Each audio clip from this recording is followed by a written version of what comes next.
¿Está grabando?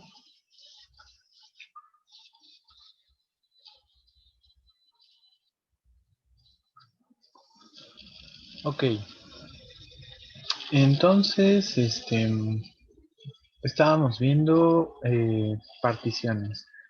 Eh, Tal vez quedaron algunas dudas, entonces, pues, para aterrizar un poco esas dudas, voy a hacer, no sé, algunos ejemplos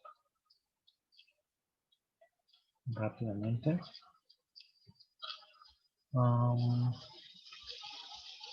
entonces, imagínense que, por ejemplo, X, bueno, la definición de partición que dijimos que necesitamos un conjunto A, en este caso, y necesitamos subconjuntos de A, ¿no? Necesitamos A un conjunto y subconjuntos de a los que llamamos A's, ¿no? Y entonces decíamos que P igual al conjunto de los A's con I en I era partición si satisfacía tres propiedades. Lo estoy escribiendo así porque pues la definición está por ahí atrás. Y entonces, ahí dijimos que tiene que ser distinto de vacío. Cuando yo pego a todos los ahí, pues me tiene que dar A. Y si I es distinto de J, pues entonces ahí intersección AJ tiene que ser vacío, ¿no? Entonces, pongamos como ejemplo el siguiente conjunto. Digamos, uno sencillo, A que sea el 1, 2, 3, 4 y 5, ¿no? Y entonces yo voy a formar una partición de ese conjunto A. Entonces, por ejemplo, el A1, pues no sé, le llamo el conjunto que solo tiene al 1. El A2 le llamo el conjunto que solo tiene al 2 y al 4. Y al A3 le llamo el conjunto que tiene al 3 y al 5. Pregunta, P igual al conjunto que tiene a A1, a A2, a A3, que en este caso sería el conjunto de los AIs, de tal manera que I corre desde 1 hasta 3, es partición. Mm,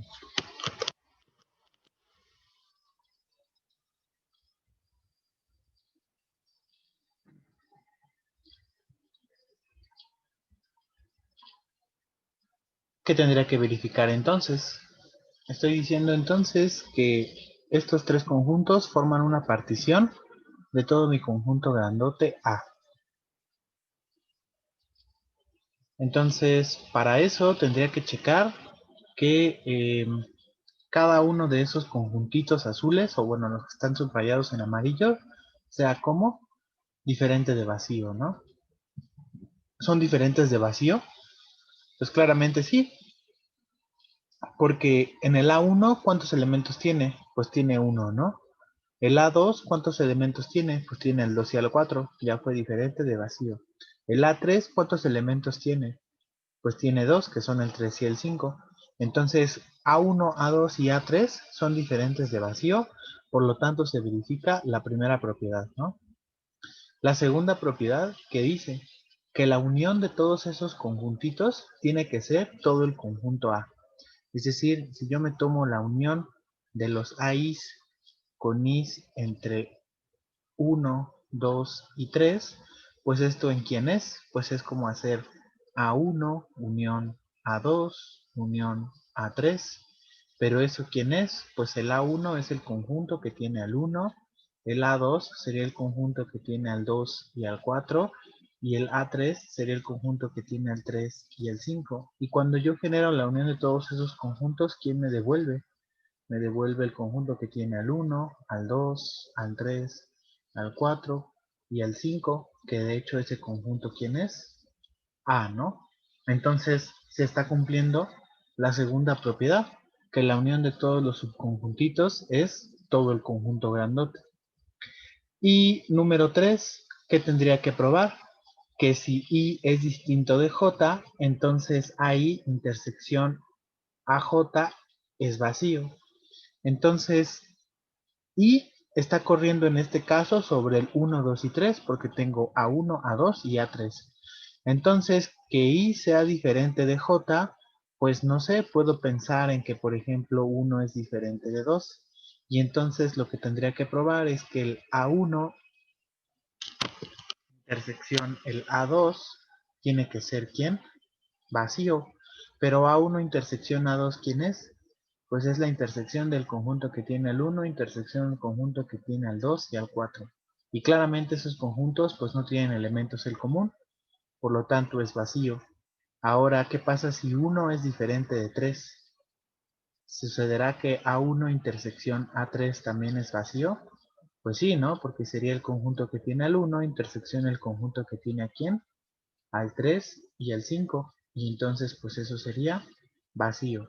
Y finalmente el otro caso que me falta pues sería el 2 diferente con el 3, ¿no? Y entonces eso implicaría que el A2 intersección A3 es vacío. Pues sí, porque este sería el conjunto que tiene al 2 y al 4, intersección el conjunto que tiene al 3 y al 5, que sería vacío, ¿no? Entonces se estaría verificando la tercera propiedad. Si lo quisieran ver en un dibujito, pues ¿cómo se vería? Por aquí está A. ¿Cuántos elementos tiene A? Pues A tiene al 1, al 2, al 3, al 4 y al 5. Y entonces, ¿cómo estoy partiendo A? Pues estoy diciendo que A1 es el conjunto que solo tiene al 1. Este de aquí sería A1. El A2 es el conjunto que tiene al 2 y al 4. Entonces podría pensarlo como algo así, con color negro. Podría pensarlo como algo así,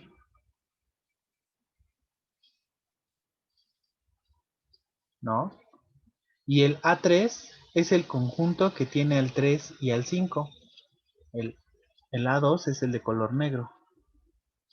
Y el A3 lo puedo pensar como el que tiene al 3 y al 5. Pues entonces ese lo puedo ver como algo así.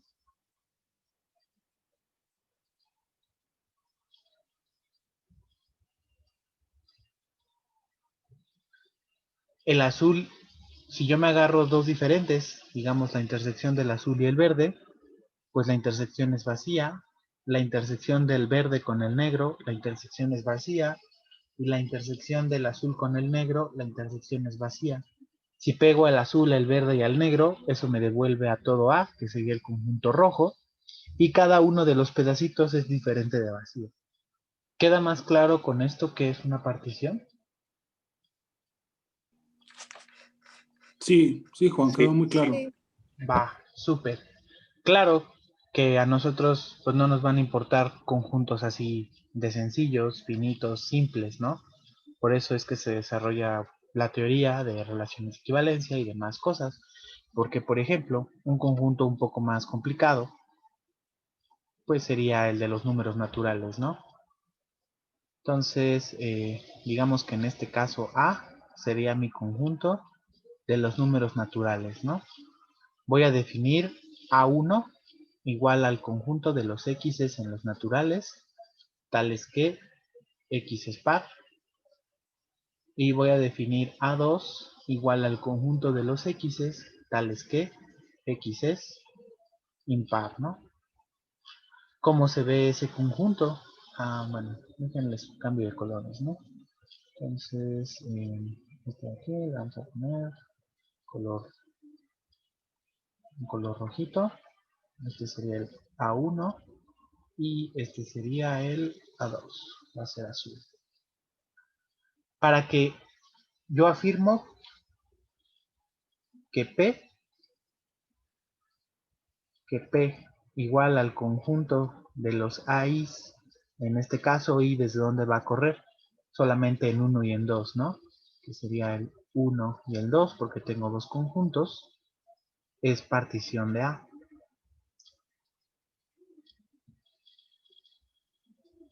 Que dijimos que eran todos los naturales.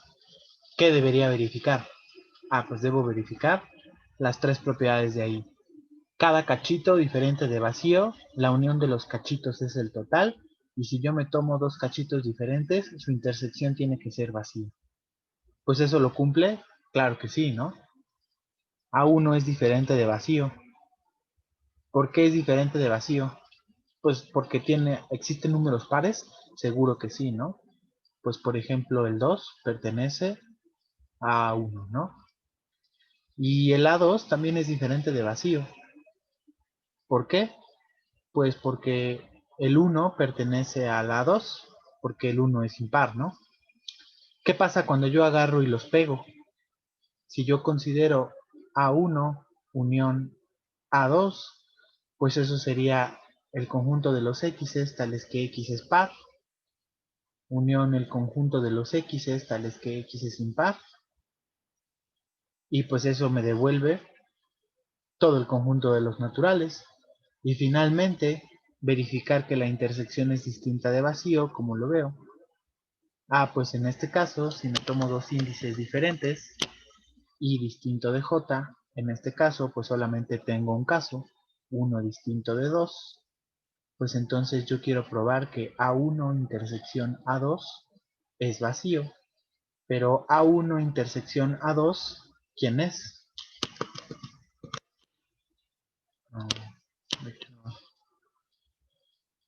A1 intersección A2, pues sería el conjunto de los pares y el conjunto de los impares, ¿no? El conjunto de los x's, tales que x es par, intersección el conjunto de los x's, tales que x es impar. ¿Cuántos números hay pares e impares al mismo tiempo? Pues ninguno, porque por definición los pares son de la forma 2k más 1 y los impares, perdón, esos son los impares y los pares son de la forma 2k. Y entonces, si suponemos que existe un número que es par e impar al mismo tiempo, pues entonces tendríamos que, digamos, 2k1, 2k más 1 tendría que ser igual a un 2q, y entonces pues eso implicaría que 2k menos 2q tendría más 1, tendría que ser el 0, y entonces eso implicaría que 2 veces k menos q más 1 pues tendría que ser el 0, y entonces pues eso implicaría que k menos q debería ser igual a un medio, pero si k es natural y q es natural, la resta de naturales es naturales, y entonces estaría diciendo que este natural k menos q tendría que ser un medio. Eso será contradictorio. Por lo tanto, no puede haber un número que sea par e impar al mismo tiempo. Entonces deduzco que la intersección de esos dos conjuntos debe ser como vacía. Como se satisfacen las tres propiedades de particiones, entonces esa es una partición, y pues gráficamente se vería así. Aquí están los naturales, y empieza aquí el 0, empieza el 1, empieza el 2, el 3, el 4, el 5, el 6, y así. Y entonces el conjunto rojo dijimos que era el de los pares, pues el conjunto rojo sería este punto, este punto, este punto, este punto, y el de los impares dijimos que era el azul. Entonces sería este punto, este punto, este punto, y así.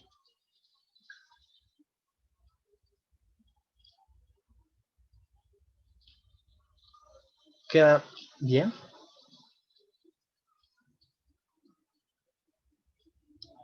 ¿Queda claro? Sí, quedó claro, Juan. Va. Y entonces el teorema que estábamos probando era justo que si yo tenía una relación de equivalencia en un conjunto, una relación de equivalencia es aquella que es ¿cómo? Reflexiva, simétrica y transitiva, pues entonces eso me inducía a una partición en mi conjunto. Entonces, pues por aquí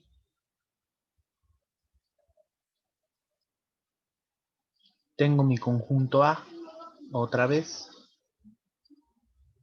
y ahí en A pues tengo una relación de equivalencia, es decir, si yo me tomo un punto X, ese punto está relacionado consigo mismo, y además, digamos, me puedo tomar a todos los que están relacionados con él, Todos, digamos que todos estos rojos están relacionados con X. Como los rojos están relacionados con X y la relación es de equivalencia, pues de hecho también los rojos están relacionados entre sí mismos. ¿Por qué? Pues por transitividad, ¿no? De la relación. Entonces, pues, bueno, no voy a pintar todas las líneas porque si no se va a hacer un show. Digamos, algo así, ¿no? Y entonces, podría pensar en otro punto Y, de tal manera que Y no estuviera relacionado con X. ¿Qué pasa si Y estuviera relacionado con X? Pues entonces Y, al estar relacionado con X, por la transitividad, también estará relacionado con el resto de los puntos rojos. Entonces, si supongo que eso no sucede, entonces para Y existen otra cantidad de puntos por aquí, les voy a poner azules, de tal manera que todos esos puntos están relacionados con Y. Y de nuevo, por la transitividad, todos esos puntos van a estar relacionados entre ellos. Entonces fíjense que eso me está devolviendo una partición del conjunto A, en donde ¿quiénes serían los elementos de mi partición? Todos los puntos rojos, todos los puntos azules. Si por acá me tomara un punto Z y considero a todos los que no están relacionados ni con X ni con Y, pues entonces eso me bota nuevos puntitos por acá, en donde esos están relacionados con Z y a la vez están relacionados con ellos mismos, ¿no? Esos conjuntos rojos, digamos el rojo, es al que nosotros llamamos la clase de equivalencia de X. ¿Por qué la clase de equivalencia de X? Pues porque como todos están relacionados con X, basta con que yo me tome a uno, que sería el representante de esa clase. Al conjunto de los puntos azules le estoy llamando Y, y al conjunto de los puntos negros lo estaría llamando la clase de Z. Y entonces el teorema que estábamos probando es que el conjunto de todos los, digamos, x's, las clases de equivalencia de x, en donde x está corriendo en mi conjunto A, es una partición de mi conjunto A, ¿no?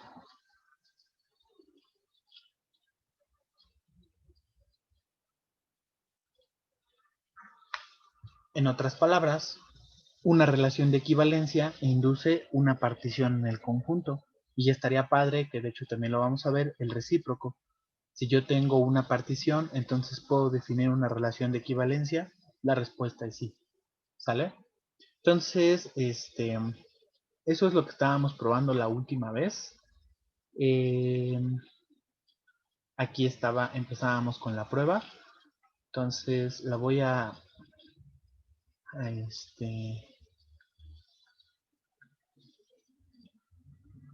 repasar los primeros dos puntos que probamos antes de probar el tercer punto. Entonces decíamos, sea A un conjunto y cuñita una relación de equivalencia en A. Entonces, el conjunto de todas las clases de equivalencia inducidas por la relación de equivalencia es una partición de A. ¿Qué tendríamos que probarle a P? Tendríamos que probarle las tres cosas. Cada conjunto de P es distinto de vacío. Eso fue lo que probamos aquí en el primer punto. ¿Por qué la clase de equivalencia de A es distinto de vacío para todo A? Pues porque por reflexividad hay un elemento que está relacionado con A. ¿Y quién es ese elemento? Pues el mismo. Entonces A pertenece a su misma clase de equivalencia. Por lo tanto la clase de equivalencia de A tiene que ser diferente de vacía, ¿no? La unión de todo P tiene que ser todo mi conjunto A. Como yo quiero ver igualdad de conjuntos, pues entonces empezaba por doble contención. Entonces me tomo un X en la unión de P. Acuérdense, bueno, aquí hice el cambio pues porque P dijimos que era el conjunto de todas las clases de esta forma, en donde mi conjunto de índices son los elementos del conjunto, ¿no? Entonces me tomaba un punto en la unión de las clases. Como estás en la unión arbitraria, entonces existe un índice de tal manera que estás en ese conjunto. Como estás en la clase de A, pues la clase de A son todos los que están relacionados con A. Entonces tienes que estar relacionado con A. La relación es un subconjunto del producto cartesiano, es decir, que si yo me considero a la pareja A, X, esa A, X vive en la relación, pero la relación por definición es un subconjunto del producto cartesiano.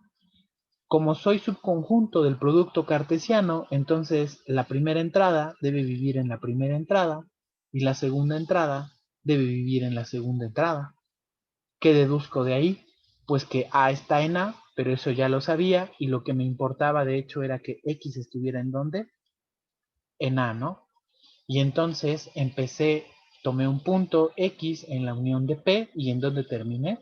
En A. Eso muestra la contención de que la unión está contenida en A. Y ahora para la contención de regreso, pues tomo un A en A y quiero agarrar y ver que pertenece a P.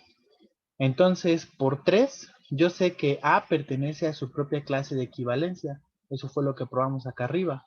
Fíjense, este de acá. Por reflexividad, ¿no?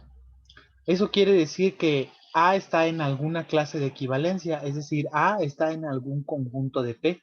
Ah, pues entonces A tiene que estar en la unión de P, por definición, ¿no? Y entonces, pues eso ya probaría que A está contenido en la unión de P. Y de hecho, como probamos una y otra contención, pues ya deducimos que A es igual a la unión de P. Falta probar el tercer inciso. ¿Cuál era el tercer inciso? Pues que la intersección de los conjuntos en P tiene que ser vacía, ¿no? Entonces, vamos a probar eso, que sería el inciso 2, ¿no? Por demostrar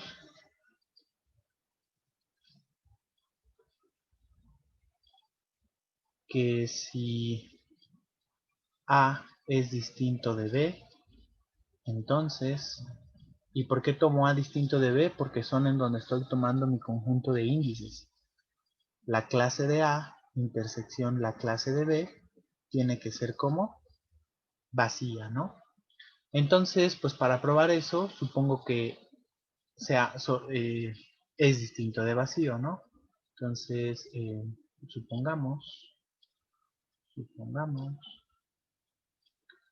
que la clase de A intersección la clase de B es distinta de vacía.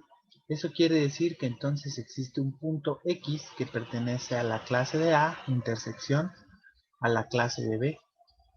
Eso quiere decir entonces que X está en la clase de A y X está en la clase de B.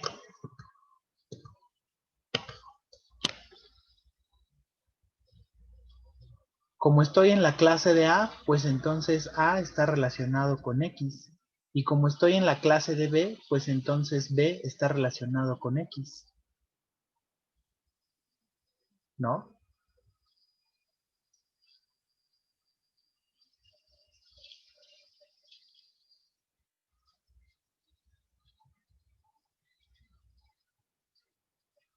Eso quiere decir que entonces que A esté relacionado con X y X esté relacionado con B va a implicar que A está relacionado con B y esto sería por transitividad, ¿no?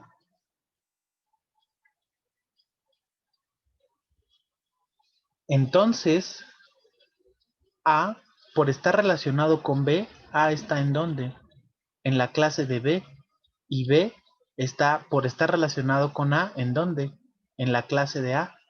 Y entonces, en el teorema anterior que probamos, es que si A estaba relacionado con B, fíjense, por acá andaba el lema, si A está relacionado con B, entonces las clases de equivalencia, ¿cómo tienen que ser?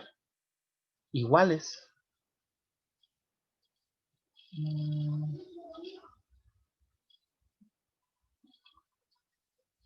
Eso quiere decir entonces que la clase de A es igual a la clase de B. Y eso es contradictorio. ¿Por qué?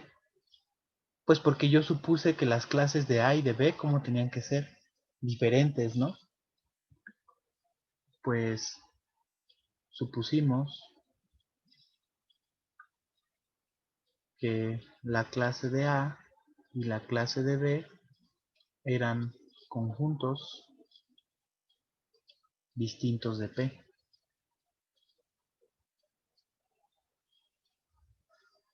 Es decir, justo que A era diferente de B, ¿no?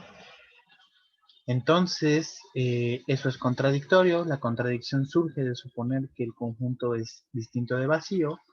Por lo tanto, la intersección de A con B tiene que ser vacío, ¿no?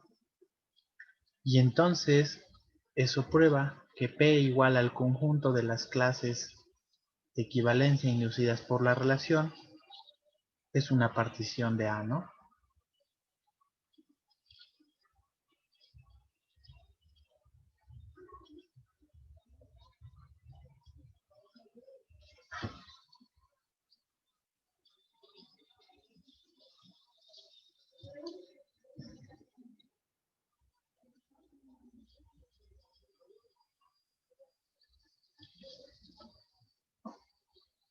¿Vale? Entonces, aquí la nota o lo que quiero que se lleven con esta prueba es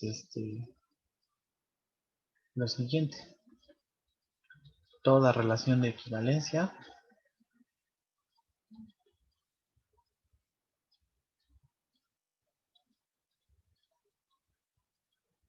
en A induce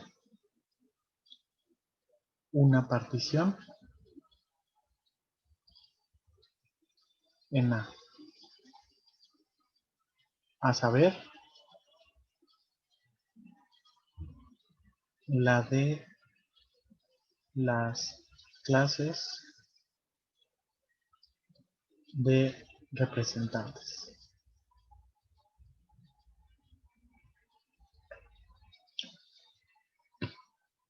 Y entonces, pues ahora estaría padre preguntarse si yo tengo una partición, ¿puedo definir una relación de equivalencia? Pues sí, y eso es lo que vamos a probar a continuación. ¿Puedo cambiar de página? Juan, una pregunta. Es que no me Dime, queda claro por se qué. te escucha muy bajito. Ah, ¿Ya me escuchas? Sí. Que no me queda claro que por qué A diferente de B quiere decir que también sus clases son diferentes. Ah, así lo estamos. De hecho, tienes razón. Por aquí,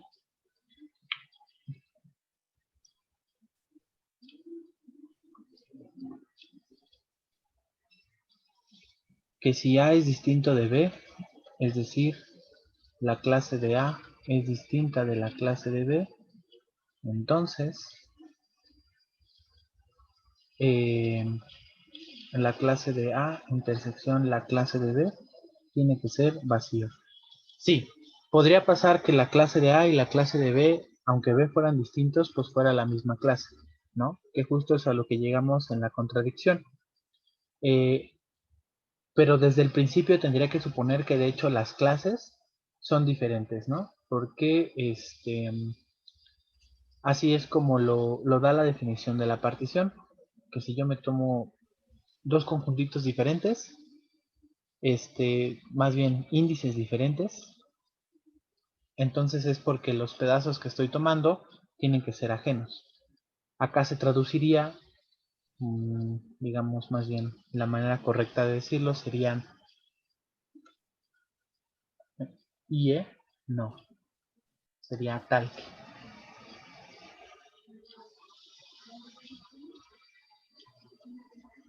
Tomo dos elementos A y B diferentes de tal manera que sus clases sean diferentes. Entonces lo que tengo que probar es que la intersección de A con B es distinta de vacío, ¿no? Y entonces pues ahora sí, ya se sigue la prueba. Pero sí, buena observación. La hipótesis, toda la hipótesis es esto. Ok, gracias. Uh -huh. ¿Me puedes bajar tantito la nota, por favor? Claro que sí. Otra vez tengo un problema con esto de que falta un minuto. Entonces, ya pronto nos va a sacar. Porfa, conéctense de nuevo para empezar a ver la demostración del siguiente teorema. ¿Sale?